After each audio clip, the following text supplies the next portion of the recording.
Hey guys, it's Segaofmyhouse bidding you welcome, and I am here to do my top 5 games of 2013. Now, there's a reason I'm doing top 5, because I tried to do this with, top 20. Like, I just went around my room and grabbed everything that I thought looked really good that I had played and finished, so I tried to do it, and I just tried to give a brief description of each game, which does not work for me. I'm just gonna ramble on about all of these, so we'll get to the first one. These are in no order at all. So,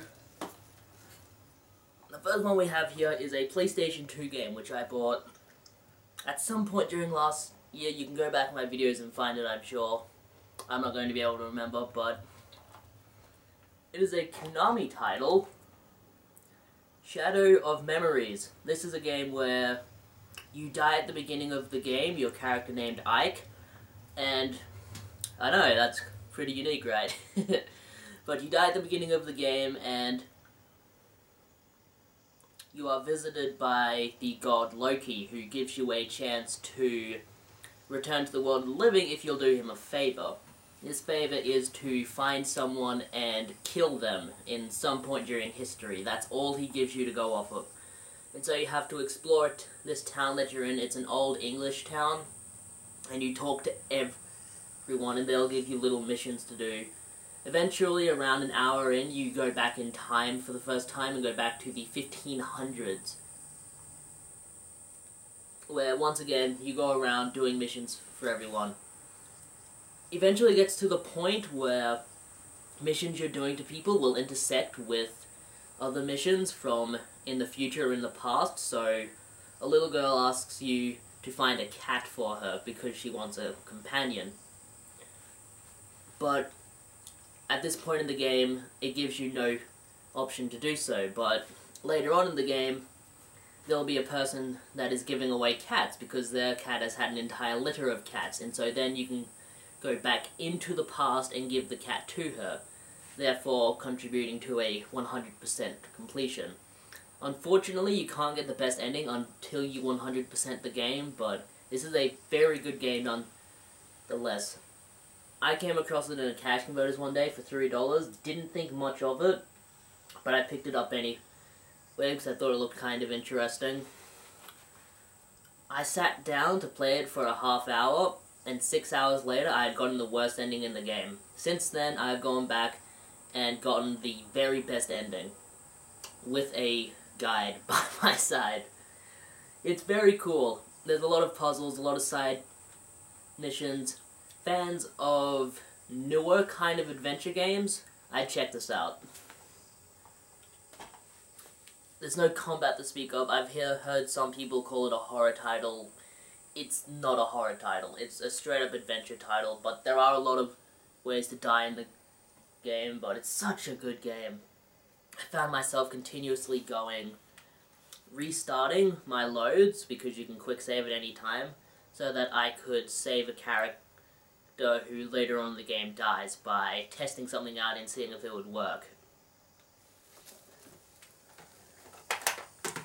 The next game is the first of 2 franchises that I discovered in 2013. Well, I didn't discover them in 2013. I started playing them in 2013. I had known of their existence for many years, but due to the price of many of them, I have not gotten to play them. I had to wait until I found them very cheaply. And that is the Silent Hill franchise, and I got them in the form of Silent Hill on the PlayStation 1, the Silent Hill HD collection, which is 2 and 3. I also have Silent Hill Downpour back there, Silent Hill Origins for the PlayStation Portable, and Silent Hill for the Room, which means I have every major release Silent Hill game except for Shattered Memories and Homecoming.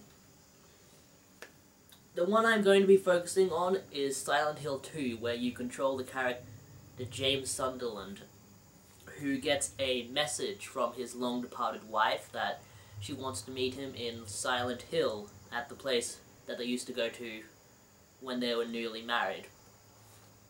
He arrives in the town and it's covered in fog. He gets out of the car because his car runs out of gas and has to walk to the actual town, and everything just goes to hell. You start meeting different characters. One of them's a little girl, one of them's a fat guy who's kind of a loser in life.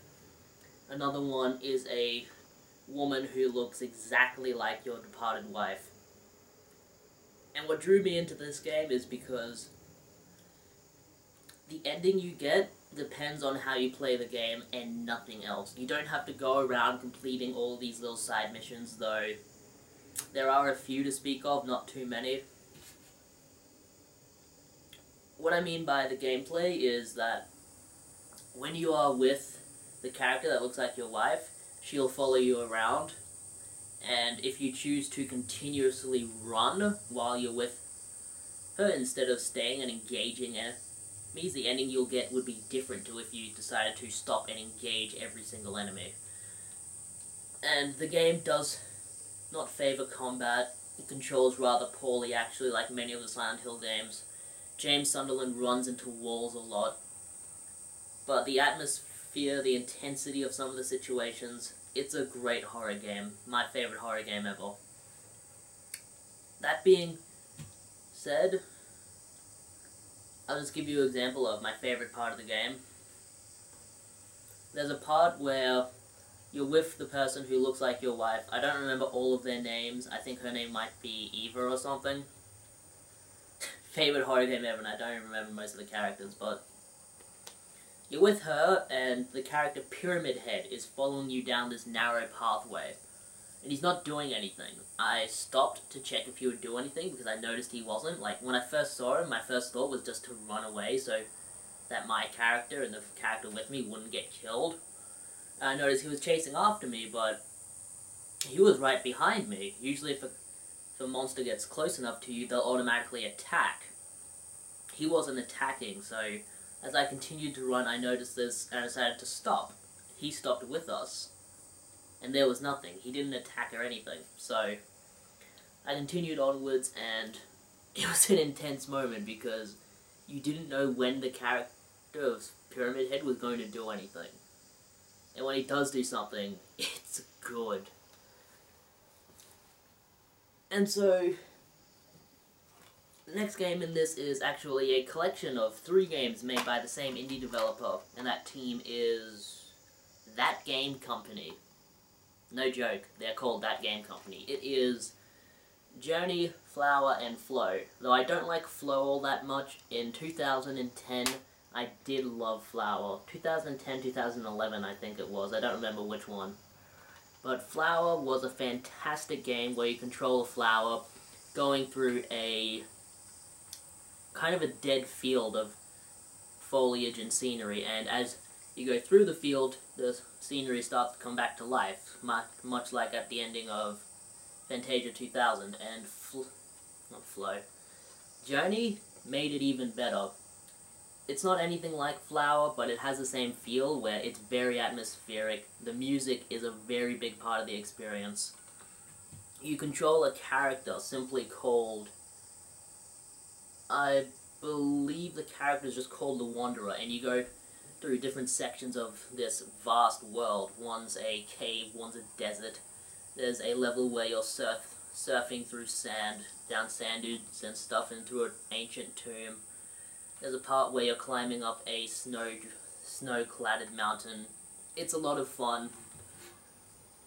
There's no dialogue in the game, and the actual point of the game is never revealed, not even at the end. You don't know what's going on. And the appeal of Journey is that you can play online with your friends and not even know. So, when you're in the world, you'll see other characters, and the characters will always be other people that are playing online. And it doesn't say their name tag or anything, it doesn't tell you what their username is, it just has them there, and it's very fun to interact with people.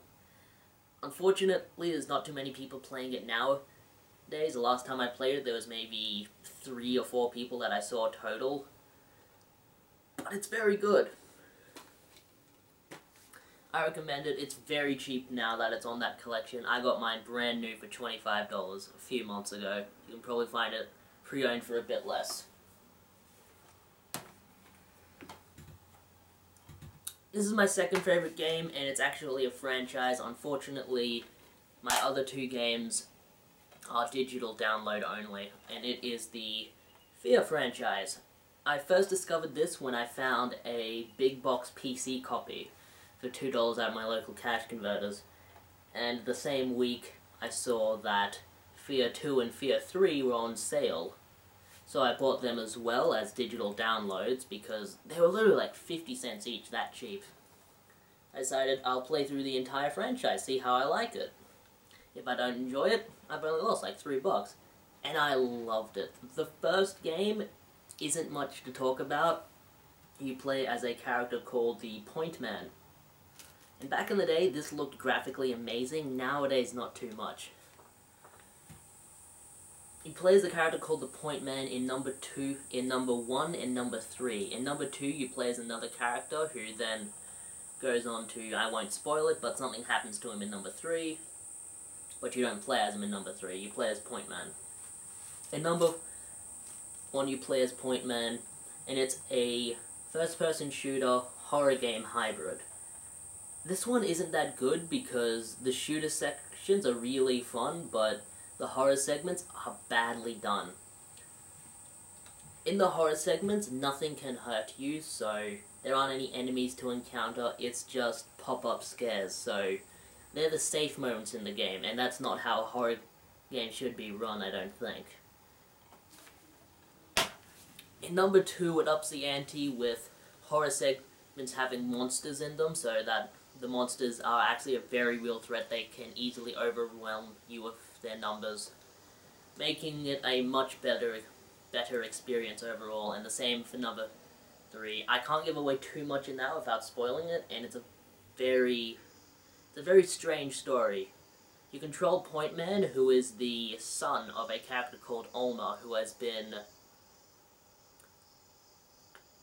locked away for having psychic abilities for the better part of 16 years. She was locked away young, and later on, in fact, what was it? It wasn't 16 years, it was many, many years. She was locked away in in a ball almost, and the life support was turned off, and she's just been stewing there all that time. She died, and then she came back as a ghost. It's very hard to explain, but you're her son, and you have to go out and stop her. And you also have to stop your brother.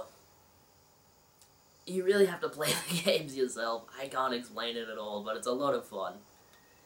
You go around shooting these characters called, they're either clones or replicators. I don't remember what they were called, but they're clones run telepathically by a character in the game who I don't remember the name of.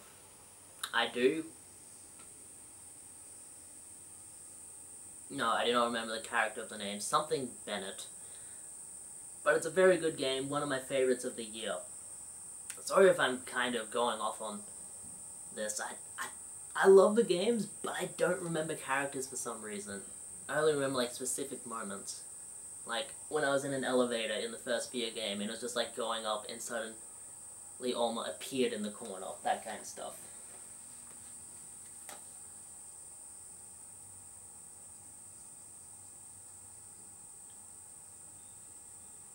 This, unfortunately, I only remember the name of one character in this game, and that's because his name is also the title of the game. That is Nier.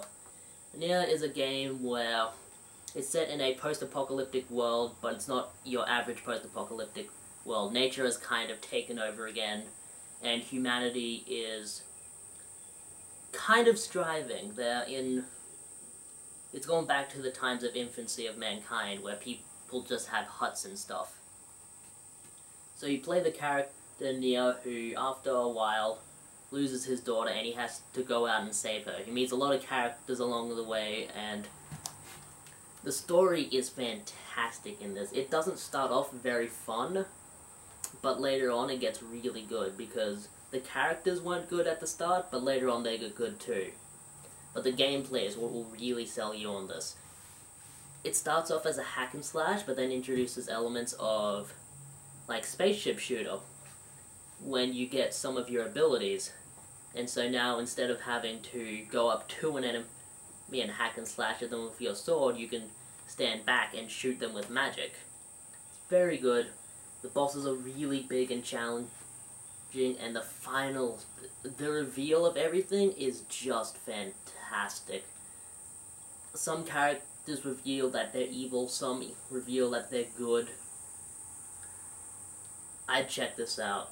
I don't want to spoil too much about it, but this was easily my game of the year. And I really should say, this isn't about games that were released this year. This is about games that I played this year. So obviously Silent Hill is very, very old. It's from late 1999, possibly early 2000s, so these are just games that I enjoyed playing this year. And now to my question.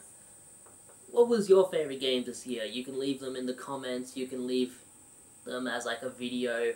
Unfortunately, YouTube doesn't do video responses anymore because they're assholes, but that's another topic for another time.